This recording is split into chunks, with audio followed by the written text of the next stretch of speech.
자, 오늘 말씀은 형제들을 향한 요셉의 마지막 시험에 대한 내용이 소개되고 있습니다. 지난 시간에 요셉은 형제들을 자신의 집에 초대하여서 만찬을 준비하였습니다. 그때 형제들을 나이 순서대로 앉혔는데 베냐민에게 특별하게 5배의 음식을 주었다고 말씀을 드렸어요. 막내에게 이런 대우를 한다는 것은 지나친 편애라고 할 수 있습니다. 그럼에도 형제들은 그 어떤 시기심이나 불편한 감정을 드러내지 않았고 오히려 함께 즐거워하였다 말씀을 드렸습니다. 이런 형제들의 모습을 보면서 아마도 요셉은 우리 형들이 많이 변했구나 하는 생각을 했을 것입니다. 자, 그럼에도 요셉은 마지막 시험을 준비하는데 절체절명의 순간, 삶과 죽음의 순간에 형제들이 어떻게 행동을 하는지, 동생 베냐민에게는 어떻게 대하는지 확인하고 싶었습니다. 여러분, 전에 TV 프로그램 중에서요, Seeing Again이라는 프로그램 상당히 인기가 있었는데 3까지 했죠? 했는데 여러분, 그 프로그램 보면 이제 무명 가수전이라고 해서도 하기도 했는데, 그 프로그램을 보면은 가수가 노래를 부르면은 앞에 심사위원들이 8명인가 앉아 있어요. 그리고 이때 심사위원이 이제 그 노래 부른 사람을 보고 판단하면서 이제 불합격 버튼을 파란색, 녹색불 아니면은 빨간색 이렇게 누르는데, 이때에 심사위원 전원이 다 올 어게인으로 이제 버튼을 누르면은 녹색불에 전체 이 불이 들어오면서 이제 막 빠방 하면서 빵빠레가 울려 퍼지는 그런 기억이 납니다. 만약에 이제 오늘 말씀을 이제 그때에 비유해서 생각해 보면, 요셉이 심사위원석에 앉아 있었으면요, 오늘 이제 본문의 말씀이 시험이 다 끝나는 순간 그 요셉이 앉아 있었던 그 뒤에 불이 다 올 어게인이 들으면서 빵빠레가 울려 퍼지지 않았을까, 그렇게 생각을 해봅니다. 자, 우리가 함께 오늘 말씀을 통해서 오늘 우리에게 주시는 하나님의 음성을 함께 들을 수 있기를 주님의 이름으로 축복합니다. 자, 1절에 3절 보시겠습니다. 요셉이 그의 집 청지기에게 명하여 이르되 양식을 각자의 자루에 운반할 수 있을 만큼 채우고 각자의 돈을 그 자루에 넣고 또 내 잔 곧 은잔을 그 청년의 자리 아기에 넣어 그 양식값 돈도 함께 넣으라매 그가 요셉의 명령대로 하고 아침이 밝을 때에 사람들과 그들의 나귀들을 보내니라. 아멘. 여기 자신의 신분을 감춘 요셉은 만찬을 마치고 형제들을 이제 고향으로 돌려보냅니다. 그런데 아직 시험이 끝난 것이 아니죠. 요셉은 조금 더 치밀하고 결정적인 시험을 준비하고 있습니다. 그 2가지 시험인데요. 여기 보면 하나는 모든 형제들의 자리에 각각 가져온 돈을 덜어 넣었습니다. 그리고 다른 하나는 베냐민의 자리에는 돈과 함께 뭘 더 넣었어요? 은잔도 함께 넣었죠. 자, 베냐민의 자리에 은잔을 넣는 의도는 우리가 쉽게 알 수가 있습니다. 그런데 왜 형제들의 자리에 가져온 곡식의 값을 넣었을까 하는 것이죠. 자, 분명히 요셉은 베냐민만 붙들어 두려는 의도를 가지고 있습니다. 자, 그렇다면은 베냐민의 자리에 은잔만 넣어도 충분히 자신의 목적을 이룰 수가 있습니다. 자, 그럼에도 형제들의 자리에 각각 가져온 돈을 덜어 넣었다고 하는 것은 분명히 어떤 목적이 있음을 알 수가 있습니다. 자, 다음 날 아침이 되자 아무것도 모르는 형제들은 가나안 땅을 향해서 순조롭게 출발을 합니다. 하루 전만 해도 그들은 우리의 가지고 온 나귀를 빼앗기지 않을까, 혹시 자신들이 붙들려 노예로 팔리지 않을까 하는 두려움 가운데 있었습니다. 그러나 이제는 많은 곡식을 싣고 또 무사히 집으로 돌아갑니다. 게다가 함께 왔던 베냐민을 무사히 데리고 가는 것은 물론이고 시므온도 함께 집으로 돌아가고 있습니다. 놀라운 것은, 그런데 여러분, 즐거운 여행길도 이 여행길이 그리 얼마 가지 못합니다. 그들이 성읍에서 얼마 가지 않아서 요셉이 보낸 전령이 그들을 따라잡기 위해서 출발했기 때문입니다. 요셉은 청지기를 보내면서 그 형제들에게 할 말을 자세하게 일러주었어요. 자, 이제 형제들을 따라잡은 청지기는 너희가 우리 주인의 은잔을 훔쳤다, 이렇게 다그치기 시작합니다. 여기서 이제 말하는 은잔이라고 하는 것은 보통 때는 술이나 음료를 마시는 데 사용할 뿐 아니라 또 점을 치는 데 사용하는 그런 어떤 물건입니다. 자, 이런 물건은 사용하는 사람에게 매우 중요한 것이고 신성시되는 물건이었습니다. 그렇기 때문에 이런 물건은 가격의 가치를 떠나서 이런 것을 훔친다는 것은 매우 심각한 범죄에 해당될 수 있다 할 수 있습니다. 자, 8절 9절 한번 봅시다. 다 같이 한번 합독합시다. 시작. 우리 자루에 있던 돈도 우리가 가나안 땅에서 당신에게로 가져왔거늘 우리가 어찌 당신의 주인의 집에서 은금을 도적질하리이까. 당신의 종들 중 누구에게서 발견되든지 그는 죽을 것이요 우리는 내 주의 종들이 되리이다. 아멘. 자, 우리는 절대로 아니라는 거예요. 만일 그 물건이 발견되면은 그것이 누구라고 할지라도 그는 죽을 것이고 우리 모두가 다 종이 되겠다. 이렇게 확언합니다. 형제들은 자신들의 결백을 주장하고 있습니다. 자신들은 은잔을 훔칠 만한 이유가 없기 때문이에요. 그 이유 중에 하나가 자루에 들어있던 돈, 즉 이전에 첫 번째 왔을 때 그들이 물건을 곡식을 사갖고 왔을 때 요셉이 몰래 그 자루 속에 돈을 넣었잖아요. 그런데 그 자루에 들어있던 액수가 굉장한 액수인데 그 자루에 들어있던 돈도 우리가 다시 이렇게 가져왔는데 무엇 때문에 우리가 그런 은잔을 훔치겠습니까 하는 거예요. 지금 청지기에게 결백을 주장하는 사람이 누구인지 구체적으로 밝히진 않습니다. 자, 7절에 보면요. 자, 그들이 그에게 대답했다 하는 것은 한 사람만 나서서 우리가 결백하다 주장한 것이 아니고 모든 형제들이 그 결백을 주장했다. 나 혼자 결백한 것이 아니라 우리 모든 형제들이 결백하다는 거예요. 이 확신은 이어지는 말에서도 볼 수가 있는데요. 누구에게서 발견되든지 그는 죽을 것이요 우리 모두는 종이 되겠습니다. 이렇게 말하죠. 여러분 사실은 이 말은 이렇게 그들이 말해야 돼요. 누구에게서 발견되든지 그는 죽든지 그는 종이 될 것입니다. 사실 이렇게 말해야 되는 것이거든요. 그런데 이미 이 지금 11명의 형제들은 자신들을 하나로 동일시하고 있어요. 우리는 한 형제여 한 몸이라는 것입니다. 살면 같이 살고 죽어도 같이 죽는다는 그런 마음을 가지고 있어요. 자, 그래서 이들은 우리에게 죄가 발견되면은 어떤 사람에게라도 그 죄가 발견되면 우리 모두가 종이 되겠다. 우리 모두가 죄값을 치르겠다. 이렇게 고백하고 있습니다. 참으로 놀라운 모습이라고 할 수 있습니다.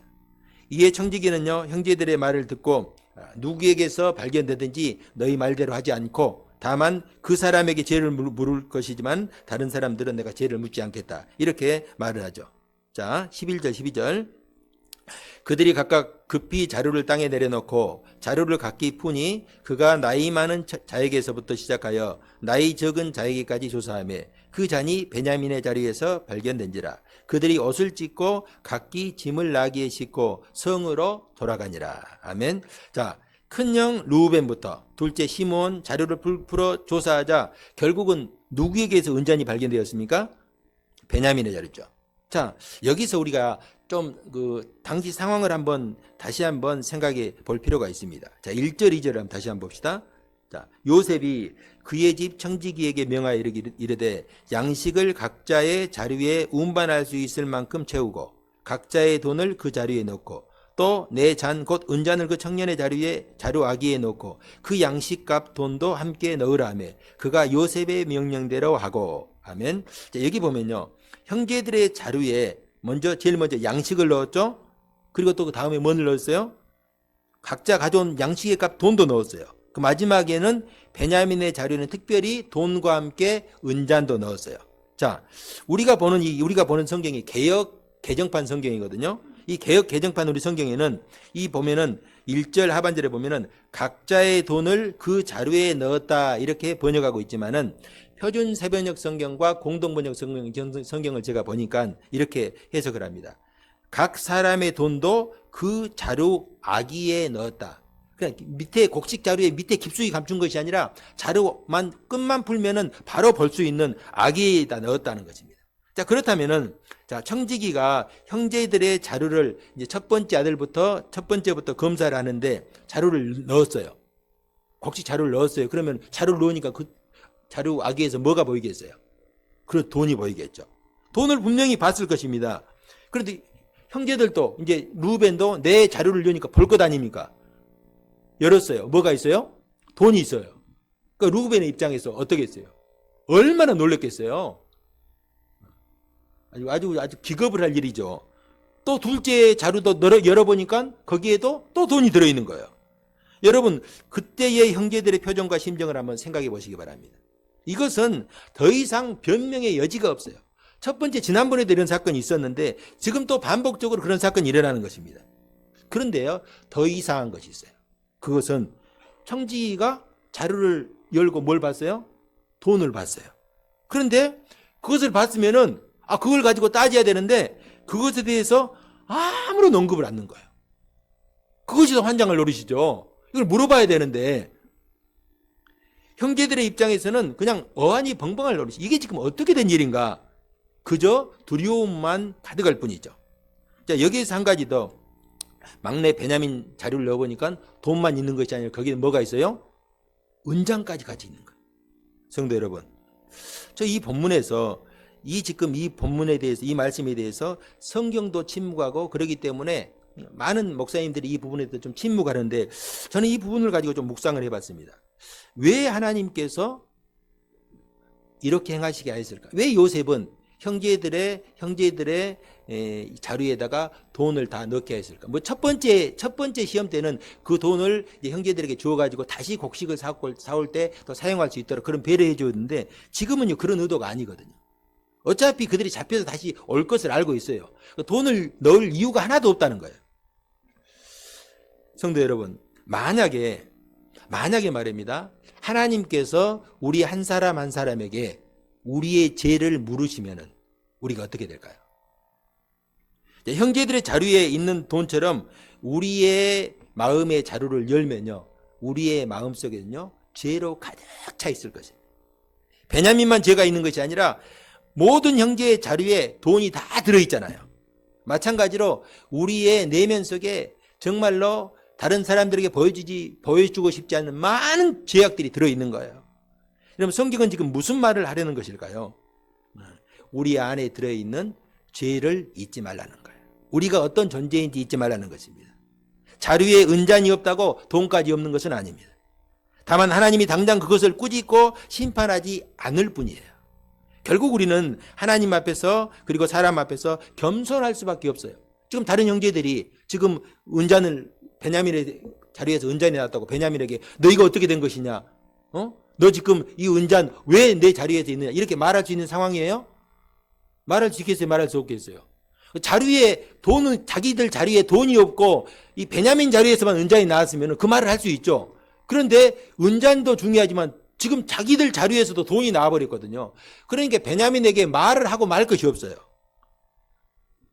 여러분 복음서에 보면은 실로암 망대가 무너져가지고 18명이 한꺼번에 사망한 사건이 있어요. 요즘도 뉴스에 보면은 이렇게 뭐 건축 현장에서나 어떤 현장에서 이렇게 뭐 사고가 나가지고 이렇게 이제 근로자들이 죽는 그런 어떤 사건들이 발생하는데 실로암 망대가 무너져가지고 실로암 망대를 짓다가 그랬는가 어쨌는지 잘 몰라도 망대가 무너져서 그 밑에서 18명이 죽었어요.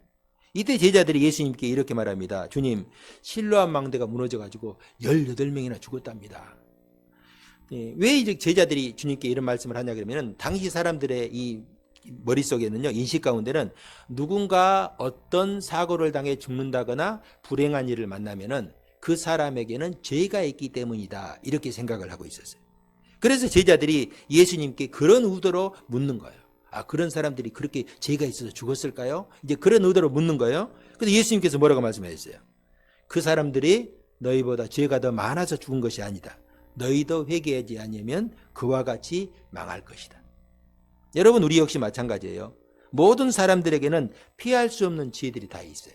하나님께서 우리를 받아주시고 용서하시기 때문에 우리가 하나님 앞에 설 수 있는 것이죠. 그런데 사람들은요, 그것을 잊고 살아갈 때가 많습니다. 마치 자신은 죄가 없고 의로운 것처럼 살아갈 때가 많죠. 그리고 다른 사람들의 죄에 대해서 손가락질하고 판단합니다. 최소한 나는 저 사람 같지는 않다. 어떤 사람 우리가 판단할 때 생각해 보세요. 왜 판단해요? 그래도 나는 저 사람 같지는 않다. 이런 것이죠. 그런 사람들을 위해서 하나님은 때로는 실로암 망대 같은 심판을 사용하십니다. 그때에 우리 성도들이 취해야 될 태도는 맞다. 나도 내 죄로 따지면은 실로암 망대가 무너져서 죽은 사람들처럼 나도 하나님이 심판하시면 그 어떤 심판도 피할 수가 없다. 그런 어떤 믿음의 고백이 있어야 합니다. 자, 다시 형제들의 모습을 생각해 보시기 바랍니다. 은잔을 찾기 위해서 자루를 열었는데 모든 형제들의 자루 속에서 돈이 들어있는 것입니다. 그런데 청지기는요, 그것을 전혀 문제 삼지 않습니다. 다만 은잔이 담긴 베냐민에게만 죄를 물었어요. 그때의 형제들이 어떻게 반응합니까? 자, 13절 봅시다. 그들이 옷을 찢고 각기 짐을 나귀에 싣고 성으로 돌아가니라. 자, 이들이 옷을 찢었다는 것은 그들의 고통과 슬픔과 절망을 나타내는 그런 행위예요. 이들이 요셉의 집에 도착했을 때 요셉은 이미 그것을 알고 있다는 듯이 기다리고 있죠. 자, 그들은 요셉 앞에 엎드리고 요셉은 그들을 몰아붙이며 호통을 칩니다. 형제들은 무지하지만은 정말로 자신들은 이제 억울하지만은 베냐민의 자리에서 은잔이 발견되었기 때문에 자신들의 결백을 입증할 만한 방법이 없습니다. 자, 16절. 자, 유다가 말하되 우리가 내 주께 무슨 말을 하오리이까? 무슨 설명을 하오리이까? 우리가 어떻게 우리의 정직함을 나타내리이까? 하나님이 종들의 죄악을 찾아내셨으니 우리와 이 잔이 발견된 자가 다 내 주의 노예가 되겠나이다. 자, 유대는 이 결백을 주장하기보다는 하나님이 자신들의 죄악을 찾아내셨다 이렇게 고백을 하죠. 은잔을 훔쳤다고 고백하는 것이 아닙니다. 은잔에 대해서는 너무너무 결백한 거예요. 그러나 이 은잔 사건을 통해서 하나님이 우리의 죄를 발견하셨다, 찾아내셨다. 그 죄가 뭐예요? 동생 요셉을 노예로 팔아먹은 그 죄죠. 그 죄를 하나님께서 찾아내셨구나 이렇게 고백을 한 거예요. 이 모든 일이 자신들의 죄에 대한 하나님의 징계이기 때문에 자신들 모두 노예가 되겠다 이렇게 고백합니다. 그러나 요셉은요, 청지기가 말했던 것처럼 잔이 발견된 자만 노예가 되고 나머지는 평안히 돌아가라 그렇게 말합니다.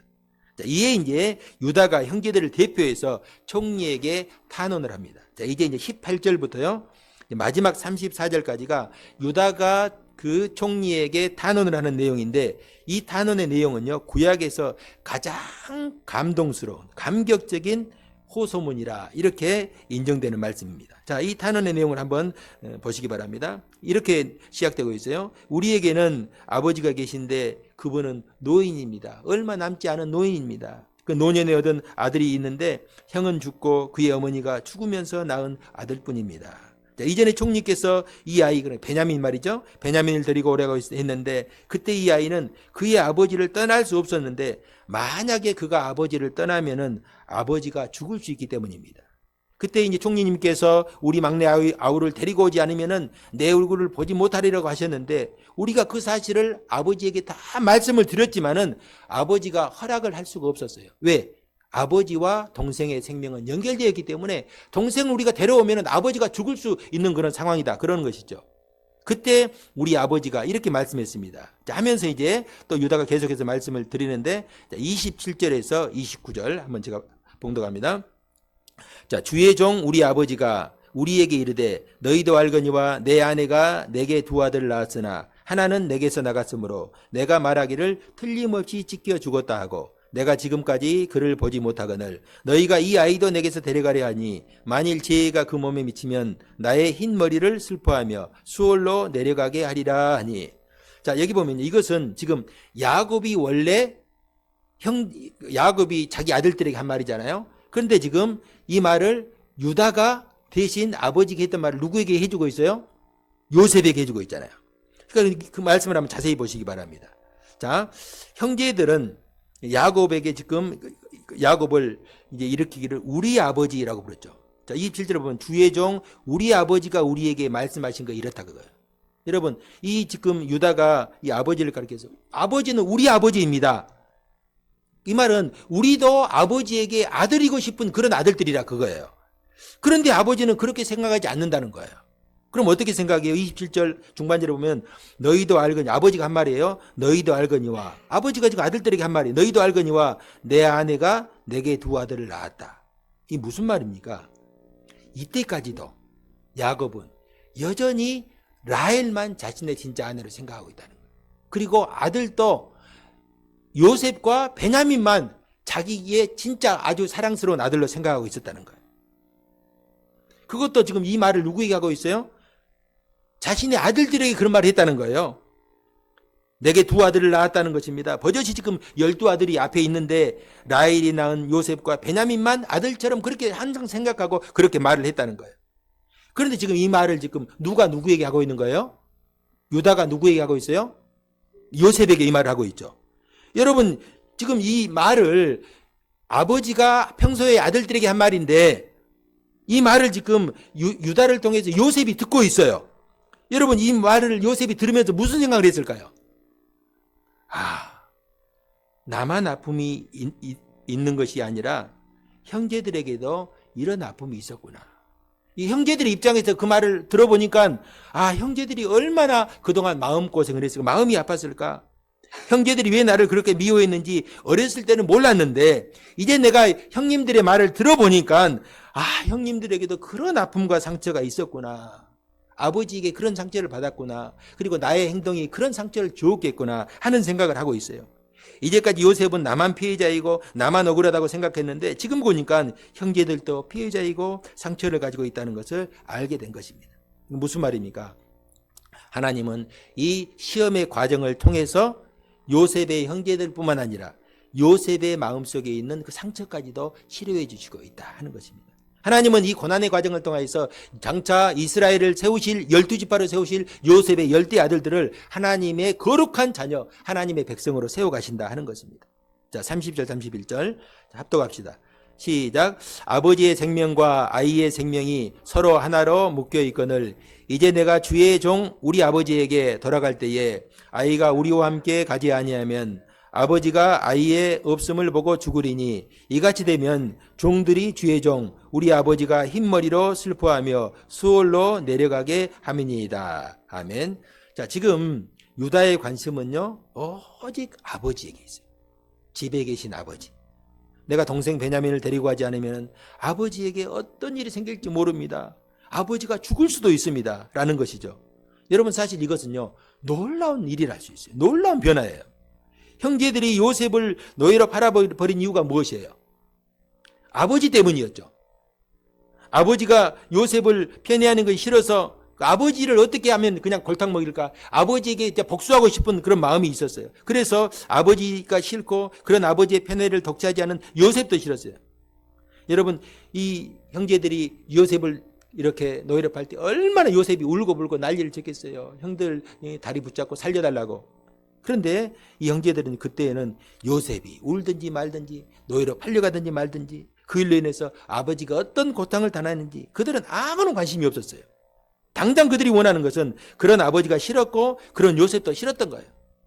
그러나 이 고난의 과정을 겪으면서 아버지의 마음을 헤아리기 시작했습니다. 사랑하는 아들을 잃어버리고 슬픔에 빠져 몸부림치는 아버지의 모습을 20년 동안 지켜본 것이죠. 아마도 유다는요 특별히 아버지의 그런 모습을 지켜보는 것이 너무나 괴로웠을 거예요. 그래서 앞에 보면요 38장에 특별히 창세기에서 요셉의 야곱의 12아들 중에 12아들인데 특별히 유다에 대한 얘기가 굉장히 많이 있어요. 38장에 보면은 이 유다가 형제들을 떠나서 가나안 땅 아둘람에 가서 머물면서 가나안 사람들과 함께 어울렸다 그런 얘기가 있거든요. 저도 그때에는 왜 유다가 이렇게 방탕한 행동을 할까 했는데 얼마나 자기가 그걸 선동했잖아요. 자기가 선동해서 동생을 팔았잖아요. 그것 때문에 동생은 노예로 팔려가고 아버지는 저렇게 괴로움 가운데 금방 잊을 줄 알았는데 20년이 지나도 그 아픔 상처가 씻어지지 않는 거예요. 유다는 그 괴로움 때문에 아버지를 떠나고 가족을 떠나서 그렇게 살지 않았는가 그런 생각을 해봅니다. 하나님은 그런 유다와 형제들을 다시 붙드시고 회개와 회복의 자리로 이제 이끌어 가십니다. 결국 고난을 통해서 그들은 영적으로 성숙해져 가고 있었습니다. 아버지를 조금씩 이해하게 되고 또 요셉에게 했던 그 모진 행동, 우리가 정말로 한 형제인데 어머니는 달라도 한 아버지 밑에서 태어난 한 형제인데 우리가 너무한 행동을 했구나. 내가 동생에게 너무 모질게 대했구나. 그리고 또 남은 동생 이 요셉의 친동생이죠. 베냐민을 향한 그런 마음도 이제 연민의 마음을 가지게 되었지 않았을까 그렇게 생각을 해봅니다. 자, 어떻게 보면요 이렇게 생각할 수 있어요. 여러분 우리가 생활하다 보면 정말 사람이 변하는 걸 힘들어요.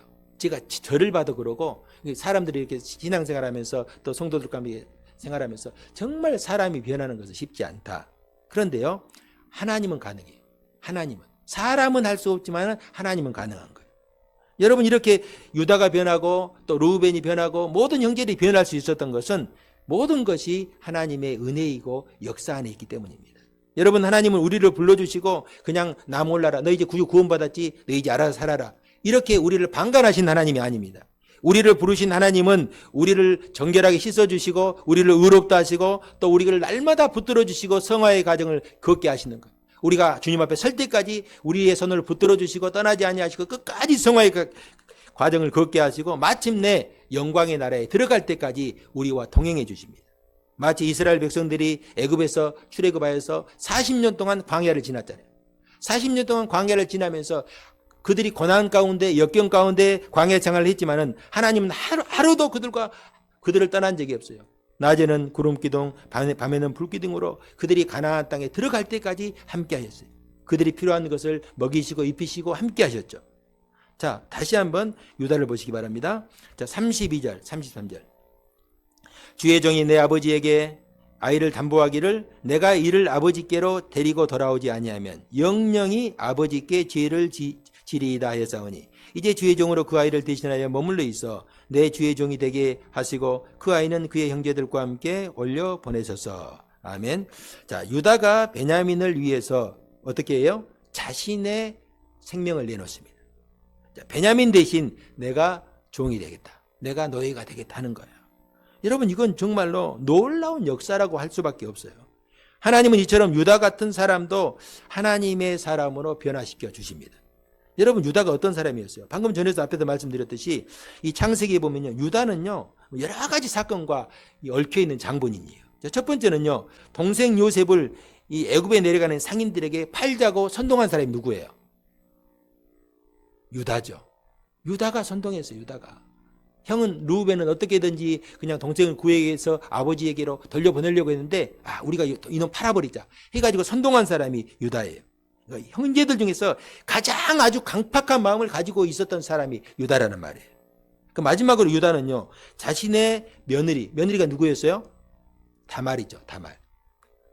다말에게 고엘제, 당연히 행해야 될 고엘제죠. 삼형제가 있었는데 큰아들과 결혼시켰는데 큰아들이 죽자 둘째를 줬어요. 둘째도 죽었어요. 그러니까 당연히 셋째를 줘야 되는데 셋째도 주면 죽을 것 같은 두려움이 든 거예요. 당연히 줘야 되는데 안 준 거예요. 그래서 이 고엘 제도를 이제 이루기 위해서 남편의 대를 잇기 위해서 이 다말이 장녀의 이 옷으로 갈아입고 그 시아버지와 함께 결국은 이제 관계를 맺었지 않습니까? 그런데 이제 유다는 그것도 모르고 들은데 친정에 가 있는 그 다말이 임신했다는 소식을 들은 거예요. 그러면 어떻게 자초지정을 알아보면 좋았을 것인데 그렇지 않고 분노해가지고 어떻게 했어요? 당장 끌어내가지고 불로 태워 죽이라 그랬잖아요. 자기가 한 일은 생각지도 않고 자기가 며느리에게 행했던 당연히 행해야 될 의무를 행하지 않는 것은 생각지 않고 그 며느리의 그 허물을 가지고 불에 태워 죽이라는 거예요. 나중에 알고 보니까 어때요? 며느리가 임신한 그 씨가 누구 씨예요? 자기 씨잖아요. 유다가 이런 사람이에요. 한마디로 유다는 오직 변화되기 전에는 자신의 욕망과 욕심을 따라 살았고 다른 사람 생각은 전혀 하지 않는 오직 자신만을 위해 살았던 사람입니다. 그런데 이런 유다가 시간이 흐르면서 지금 오늘 본문의 유다로 변한 거예요. 유다가 변한 것이 아니라 하나님께서 그를 변화시킨 것이죠. 자신의 욕망을 따라 살던 유다가 이제는 다른 사람을 위해서 살고자 합니다. 아버지를 위하고 동생 베냐민을 위해서 자신의 생명까지 내어주는 그런 사람으로 변한 것입니다. 자, 마지막 절 한번 읽어봅시다. 32절 합독합시다. 시작. 그 아이가 나와 함께 가지 아니하면 내가 어찌 내 아버지에게로 올라갈 수 있으리까? 두렵건대 죄가 내 아버지에게 미침을 보리이다. 아멘. 그렇게 미웠던 아버지, 증오스러웠던 그 아버지를 향한 유다의 마음을 보시기 바랍니다. 마지막 순간까지 유다는 아버지를 생각하고 있습니다. 아버지만 생각하게 있겠어요? 동생을 생각하고 가족들을 생각하고 다른 사람을 생각하는 사람으로 변했어요. 사랑하는 성도 여러분, 이스라엘의 12아들을 부르신 그 하나님이 오늘 우리를 부르셨습니다. 부족하고 흠 많은 12아들을 변화시킨 그 하나님은요, 오늘도 여전히 우리와 함께 하시고 우리를 변화시켜 가십니다. 여러분, 유다의 모습은 사실 오늘 우리의 모습이에요. 하나님은 결국 우리 모두를 그런 존재로 변화시켜 주십니다. 내 자신을 바라보면 너무 부족하고 너무 연약하고 죄악된 존재죠. 그러나 우리를 부르신 하나님은 우리의 죄를 정결하게 씻어주시고 의롭다 하시고 거룩한 사람으로 오늘도 역시 변화시켜 가시는 이 일을 멈추지 않으신다 하는 거예요. 그래서 성경은 그런즉 누구든지 그리스도 안에 있으면 새로운 피조물이라 이전 것은 지나갔으니 보라 새 것이 되었도다. 우리로서는 아무런 의가 없어요. 그러나 우리가 그리스도 안에 있다는 그 사실 하나만으로 하나님의 놀라운 역사가 우리 가운데 일어나는 것입니다. 나의 의와 나의 행위가 아니라 하나님의 은혜와 약속이 우리를 거룩하게 세워가는 것입니다. 그래서 우리 모든 성도들에게 소망이 있고 세상에서 담대하게 설 수 있는 믿음이 있는 것입니다. 나는 연약하고 부족하지만은 나를 부르신 하나님은 전능하신 하나님이시다. 한 번 하신 말씀은 반드시 이루어 주신다 하는 하나님이심을 우리가 기억하며 믿음으로 살 수 있기를 바랍니다. 우리가 이 한 주간도 이 하나님의 부르심과 역사를 기억하면서 세상에서 믿음으로 담대하게 살아갈 수 있기를 주님의 이름으로 축복합니다.